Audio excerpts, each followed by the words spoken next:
Hi, I'm Elisa Gaudet, and I'm the founder of Women's Golf Day. It's truly amazing to see how far we've come since 2016.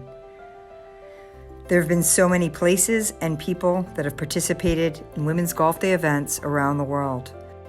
I've been humbled and blessed to be able to meet so many people in so many different places around the globe.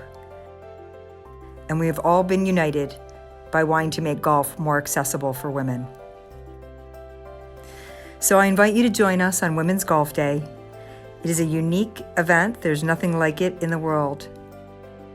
It's a one-day sporting community that celebrates and unites women through golf across the globe for 24 hours straight, transcending race, religion, language, and geography. We invite you to the Women's Golf Day community, and we look forward to celebrating with you.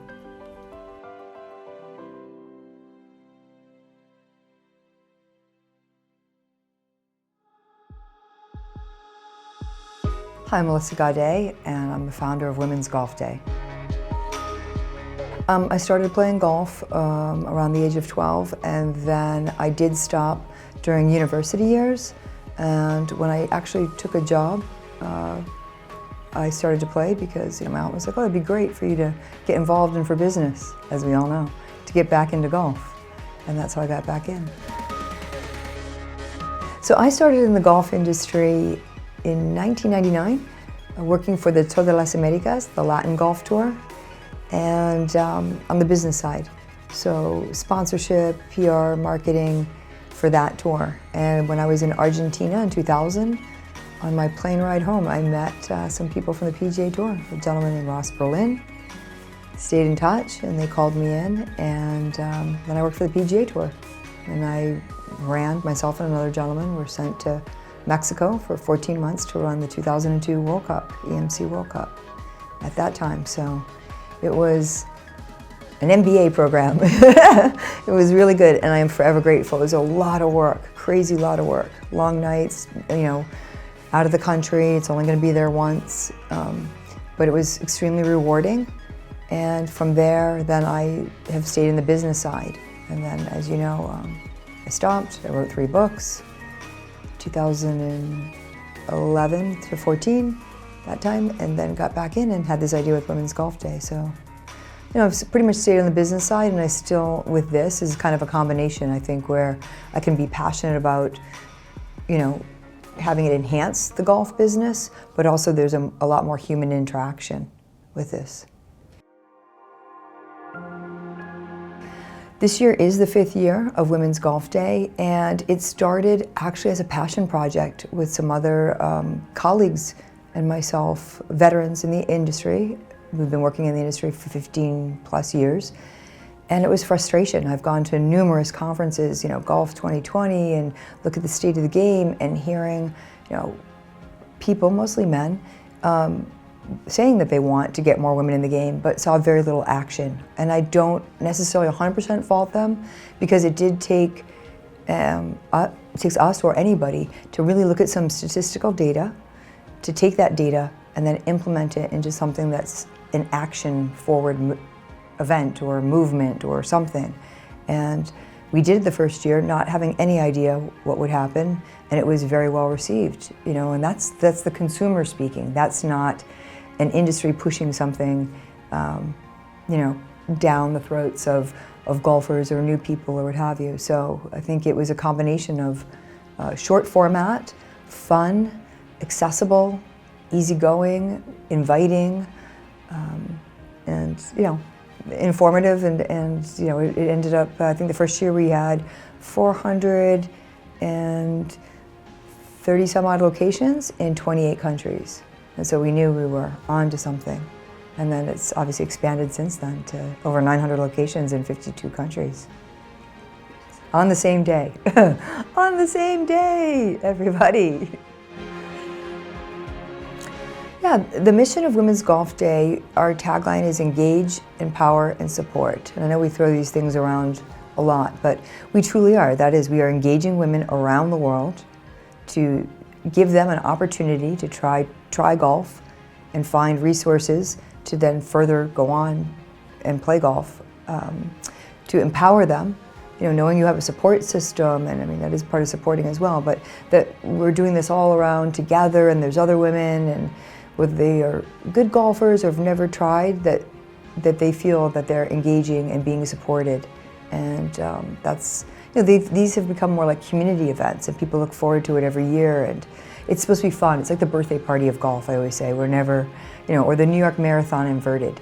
Instead of everybody coming to us for one day, we go to them for one day. It's light, it's fun, they're trying it. And as I said, for those of us on the business side too, if a woman, goes and decides to have a birthday party at the club, that's economically more important than if she played golf once a week for a year. So early on we decided to have Women's Golf Day ambassadors. And it's women or men in various countries, and largely, especially ones where they can explain what Women's Golf Day is, get golf locations involved, and then encourage women in various groups or what have you to participate. And it's, they can speak it in their own language. They're very passionate. Everybody, we speak with the people, we interview and what have you to get the right mix of people that are really genuinely committed to seeing women's golf grow and getting more women involved and paying it forward. And they're young, they're old, they're men, they're women. And that's the one thing. I mean, this is definitely our thing. Is I'm very cognizant of the fact that it's not male bashing or anything like that. There's a lot of men, and there's so many men that have been hugely supportive of this, especially the first year. And anything when you first started is very difficult. But the World Golf Foundation and Steve Mona, or Anthony Scanlon from the International Golf Federation, these are people in high positions that took a chance to say, yeah, we're going to get behind this and we're going to support this. And effectively, they saw a lot of these people, if you hear their stories, just go peel it back just one layer, they have daughters and wives that have had similar experiences to a lot of us, or women that were frustrated or felt that they couldn't really get in, or it wasn't comfortable to get in. I think we've talked about Asia. We've talked about getting further penetration in Europe, in the UK and in Sweden and Germany, and some of these golfing markets that are established and have a higher percentage of women that play, as well as locations where it isn't, like I said, whether it's Saudi or not Saudi, but the Middle East area, Asia for sure, because it's an important market, Japan, and I think also as well, I've worked for years in Latin America. I'd love to see more. I know we're going to work with Argentina this year, and a lot more countries there. And I think some of it's language, some of it's, that's where the ambassadors are important too. I can only go so many places and talk to people and do it, but engaging one person. And I got to say, I met with the woman who's the first woman to be on the board of the Argentine Federation just this past December. And seeing that change and that evolution and having those meetings, we know that they're going to champion as we're saying this, because they have the same sentiment that we do. It's not just giving women more opportunities. I also think it's the growth and the livelihood of our sport, which we all live from, which is pretty important to keep the industry vibrant and strong.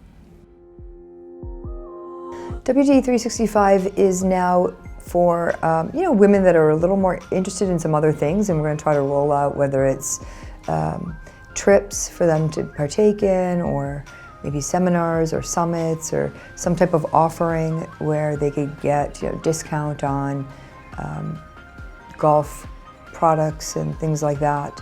The idea was, I honestly feel we're in a pull, not a push economy. So we look, nobody's advertising about going to Instagram or Facebook. People go, they're pulling them in. And so that's our idea too. We like to try to pull people in. So those are interested in more. It's not a very aggressive push, but yeah, we'd love to have more people who are interested and want more, and we'll provide you with the best set of benefits that we can. Oh, not one.